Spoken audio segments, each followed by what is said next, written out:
Hello students. तो अब हम स्टार्ट करेंगे एक्सरसाइज 2.1। ये हमारा क्वेश्चन नंबर 1 है। क्वेश्चन नंबर 1 कहता है find the principal value of sine inverse -1/2। तो यहाँ पे हमें इसकी प्रिंसिपल वैल्यू निकालनी है।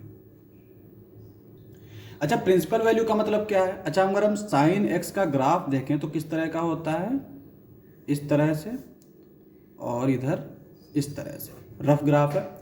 अब यहाँ पे ये ज़ीरो है, ये ज़ीरो है, ये ज़ीरो है, ये ज़ीरो है, ये ज़ीरो है। इसका मतलब ये हुआ कि x की कई सारी वैल्यू के लिए साइन x ज़ीरो आ सकता है। लेकिन जब यहाँ पे प्रिंसिपल लग जाता है तो प्रिंसिपल का मतलब ये हुआ कि यहाँ पे इसकी जो प्रिंसिपल वैल्यू होगी उसका रेंज सेट होगा -π/2 से π/2, क्योंकि साइन इनवर्स की बात कर रहा है। और साइन एक्स जो है वो हमारा ना तो 1/1 होता है ना ही ऑन टू होता है। लेकिन अगर हम इसमें सिर्फ इसकी बात करें, ये वाली आर्क ले लें, ठीक है, तो यहाँ पे ये हो जाएगा हमारा -π/2 और ये हो जाएगा π/2। ठीक है, तो यहाँ पे ये जो होता है ना, ये आर्क, ये हमारा 1/1 ऑन टू दोनों होगा, तो इसकी वजह से साइन इनवर्स एग्जिस्ट करता है। तो बहरहाल ये होता है, इसकी जो प्रिंसिपल वैल्यू होगी वो इसके बीच में होगी। अब यहाँ पे हम जानते हैं कि साइन 1/2 कब आता है? π/3 पे, सॉरी π/6 पे। तो साइन π/6 होता है हमारा 1/2। अगर माइनस का देखें तो minus sine π/6 is equal to -1/2, और इसको हम लोग लिख सकते हैं साइन -π/6 इज इक्वल टू -1/2। अब हम इसको इधर ले जाएंगे तो ये हो जाएगा sine inverse -1/2 is equal to -π/6, और -π/6 हमारा इसमें बिलोंग करता है। तो इसलिए हमारा जो प्रिंसिपल वैल्यू होगी वो होगी -π/6। अब हम करेंगे क्वेश्चन नंबर 2। तो क्वेश्चन नंबर 2 कहता है find the principal value of cos inverse √3/2। तो हमें इसकी प्रिंसिपल वैल्यू चाहिए। इसकी प्रिंसिपल वैल्यू किस में बिलोंग करेगी? 0, π में। साइन की जो है वो क्या है? -π/2, π/2। और ये सिर्फ साइन की नहीं होती, ये कॉसेक की भी होती है और टेन की भी होती है। टेन में बस ये होता है कि यहाँ पे ओपन ब्रैकेट होता है। तो ऐसे याद रखेंगे कि साइन, कॉसेक और टेन की सेम होती है लगभग, क्योंकि वहाँ पे सिर्फ टेन में -π/2 π/2 की बात नहीं करता है। लेकिन कॉस की जो है वो होती है 0, π। अब यहाँ पे हमें ये पता है √3/2 ये किसकी वैल्यू होती है? कॉस π/6 की। ठीक है, तो यहाँ पे cos π/6 जो है ये हमारा होता है √3/2। अब यहाँ पे ये जो π/6 है ये हमारा इसमें बिलोंग करेगा, क्योंकि ये पाई से छोटा है और 0 से बड़ा है। तो यहाँ पे अगर हम डायरेक्ट लिखें cos inverse √3/2 is equal to π/6, तो हमें प्रिंसिपल वैल्यू मिल जाएगी और वो है π/6। अब हम फाइंड करेंगे principal value of cosec inverse 2। तो यहाँ पे ये कॉसेक इनवर्स 2 है। ठीक है, अब हमने ये चीज़ बताया था कि -π/2, π/2 ये हमारा साइन इनवर्स की भी प्रिंसिपल वैल्यू होती है, कॉस की भी होती है और टेन की। बस टेन में क्या होता है? ये ओपन होता है, बस इसको याद रखेंगे। ठीक है, अब यहाँ पे कॉसेक इनवर्स 2 की बात कर रहा है, और कॉसेक हमारा क्या होता है? अगर हम कॉसेक की बात करें, cosec x is equal to होता है 1/sin x, और साइन x जो है ये 1/2 कब होता है? जब x की वैल्यू होती है हमारी π/6। तो यहाँ पे अगर हम इसकी π/6 रखेंगे तो ये हो जाएगा 1/2 और 2 ऊपर चला जाएगा तो ये हो जाएगा 2। सही है, तो यहाँ पे अगर हम कॉसेक इनवर्स 2 की बात करें तो यहाँ पे इसकी जो वैल्यू आएगी कॉसेक इनवर्स 2 ये आ जाएगी π/6।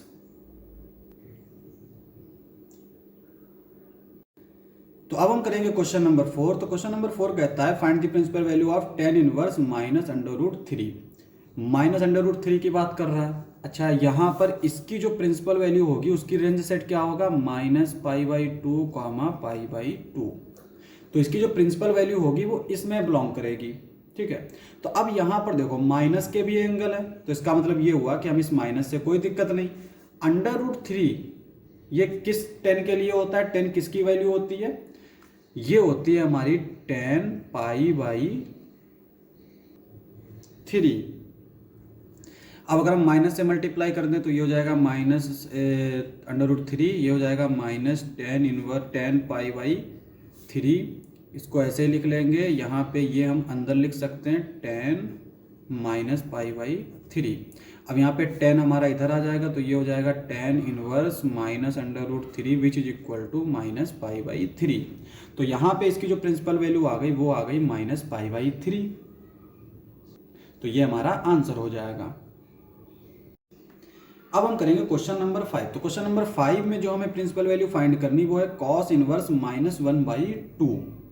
अब यहाँ पे है कॉस इनवर्स -1/2। अच्छा, कॉस इनवर्स हमें ये जरूर याद रखना है कि इनकी सबकी रेंज सेट क्या है, यानी प्रिंसिपल वैल्यू किस सेट में बिलोंग करेगी। तो यहाँ पे कॉस के लिए होता है 0 पाई, ये होता है। साइन के लिए -π/2 से π/2 होता है। तो यहाँ पे अगर माइनस है भी तो यहाँ पे जो साइन 30 की वैल्यू 1/2 यानी साइन π/6, तो माइनस का π/6 आ जाता। लेकिन यहाँ पे ऐसा नहीं होगा। यहाँ पे हम लोग क्या करेंगे, यहाँ पे पहले हमें ये पता होना चाहिए कि कॉस की किस वैल्यू के लिए 1/2 आता है। तो कॉस की किस वैल्यू के लिए आता है, π/3, ठीक है, π/3 के लिए आता है। अब यहाँ पे माइनस लगा हुआ है तो यहाँ पे हम लोग क्या करेंगे, इसको इस एंगल को, ये जो π/3 है, इसमें इसको हम पाई से माइनस कर देंगे, यानी पाई माइनस π/3। अगर इसके ऊपर हम कॉस लें तो ये हमारा क्या आ जाएगा, माइनस का कॉस π/3 और ये हो जाएगा -1/2। तो कभी भी अगर हमें कॉस में और यहाँ पे माइनस का एंगल दे रखा है तो हम क्या करेंगे, उसको सिंपली पाई में से माइनस कर देंगे। तो इसकी जो प्रिंसिपल वैल्यू आएगी वो आएगी pi minus π/3 which is equal to 2π/3। ये हमारा आंसर हो जाएगा। अब हम करेंगे क्वेश्चन नंबर 6। तो क्वेश्चन नंबर 6 दे रखा है find the principal value of tan inverse -1। यहाँ पे जो हमें दे रखा है वो दे रखा है -1, ठीक है। अगर हम इसकी रेंज की बात करें, यानी प्रिंसिपल वैल्यू की सेट की बात करें, तो ये होता है -π/2 से π/2, ठीक है, ये होता है ना। तो इसका मतलब ये हुआ कि इसमें एंगल जो है वो इसमें बिलोंग करना चाहिए। अब हमें ये पता होना चाहिए 1 जो है वो किस tan के लिए आता है। तो tan π/4 जो है ये होता है 1, माइनस से मल्टीप्लाई कर देंगे, -10 π/4 इज इक्वल टू -1। और यहां से अगर हम देखें तो इसको लिख सकते हैं tan -π/4 which is equal to -1। और इसको हम लोग लिख सकते हैं tan inverse -1 is equal to -π/4। तो यहां पे जो प्रिंसिपल वैल्यू आ गई वो आ गई -π/4, ठीक है। तो अब हम करेंगे क्वेश्चन नंबर 7। इसमें भी हमें प्रिंसिपल वैल्यू फाइंड करनी। इसमें क्या दे रखा है, सेक इनवर्स 2/√3। सेक को हम जानते हैं कि सेक x इज इक्वल टू होता है 1/cos x, यानी cos x का उल्टा होता है, रेसिप्रोकल होता है। तो हम भी जब भी cosec या sec हो तो यहाँ पर जो वैल्यू दे रखी हो हम क्या करें, इसको उल्टा कर लें, √3/2, ये आ गया। अब हमें पता होना चाहिए कि √3/2 किसकी वैल्यू होती है, कॉस में देखनी, क्योंकि सेक जो है इसका उल्टा क्या होता है, कॉस। तो cos π/6, तो cos π/6 की वैल्यू हमारी ये होती है। अब यहाँ पे अगर हम देखें तो ये इसको उल्टा कर दें तो ये हो जाएगा √ यानी 2/√3 सेक π/6। और यहाँ से अगर हम देखें तो sec inverse 2/√3 is equal to π/6। और ये हमारी प्रिंसिपल वैल्यू हो जाएगी। क्यों?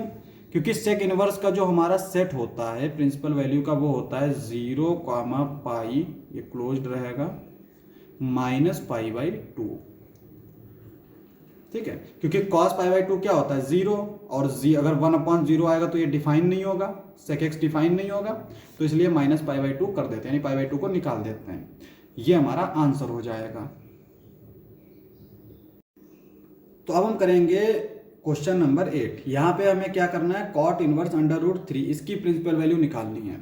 अच्छा, यहाँ पर चीज़ें याद कर लेते हैं, क्योंकि यहाँ पे जो सेट है ना वो बेसिकली दो तरीके का होता है। एक तो होता है -π/2 से π/2, और एक होता है हमारा 0 से पाई।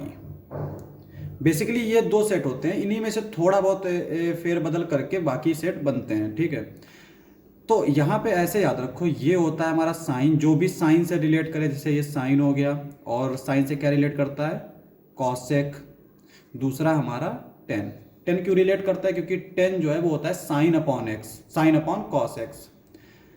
तो यहाँ पे जो टेन है ना, ऊपर साइन एक्स है, इसलिए ये भी साइन से रिलेट कर रहा है। सेम चीज यहाँ पे 0 पाई, यहाँ पे क्या क्या रिलेट करेगा, एक तो कॉस, और कॉस से रिलेट करता है सेक, और यहाँ पे कॉट, क्योंकि कॉट क्या होता है हमारा, cos x upon sine x.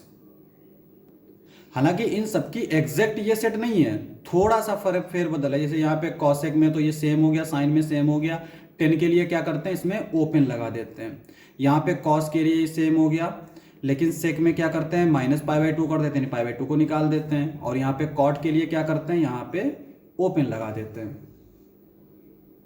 मगर दो सेट याद रखो, फिर बाकी तुम खुद समझ जाओगे कि क्यों हम लोग क्या चीज निकाल सकते हैं, ठीक है।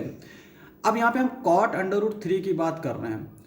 कॉट की अगर हम बात कर रहे हैं तो यहाँ पे देखो, ऐसे याद रखते हैं हम लोग, इसको उल्टा कर देंगे तो उल्टा करने पर हमें मिल जाएगा 1/√3। अगर कॉट की वैल्यू नहीं याद है तो टेन की तो याद होगी, तो टेन की भी अगर नहीं याद है तो साइन अपॉन कॉस, साइन और कॉस की याद होनी चाहिए, है ना।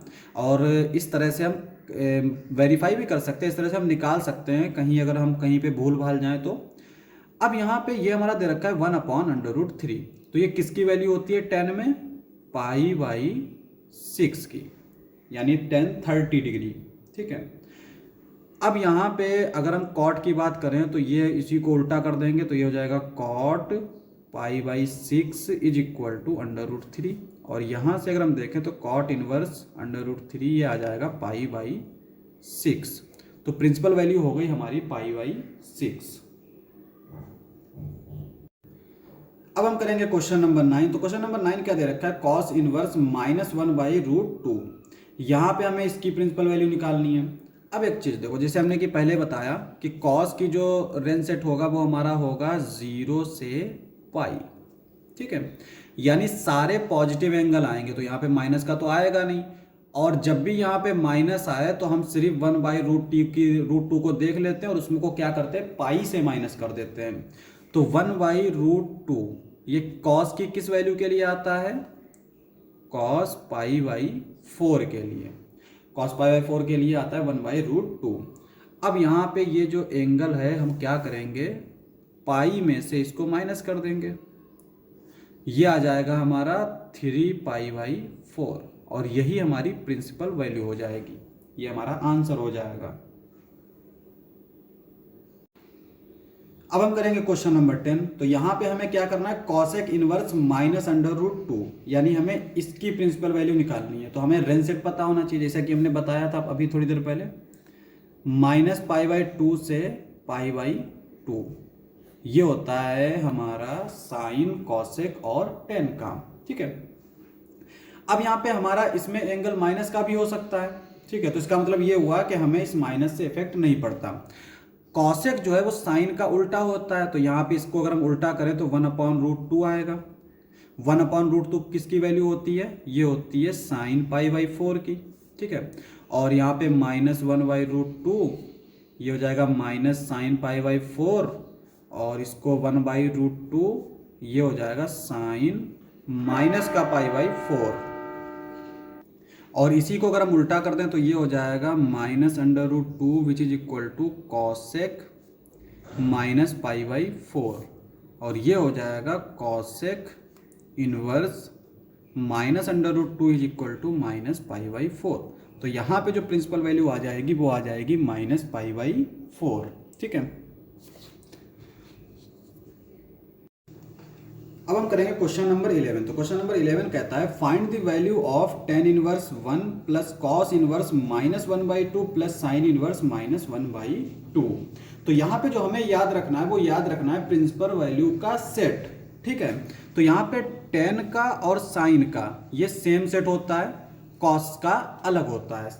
साइन और टेन का क्या होता है, -π/2 से π/2, कॉस का होता है 0 से पाई, ठीक है। अब यहाँ पे टेन इनवर्स 1 आ रहा है, तो टेन इनवर्स 1 इसकी वैल्यू क्या होगी, 1 जो है वो 10 की किस वैल्यू के लिए आता है, π/4 के लिए, तो सिंपली हमने π/4 रख दिया, प्लस कॉस इनवर्स -1/2। तो यहाँ पे हमें कैसे याद रखना है, जो 1/2 दे रखा है ना, इसकी वैल्यू याद कर लो। तो कॉस 1/2 कब आता है, हमारा आता है π/3 पे, ठीक है।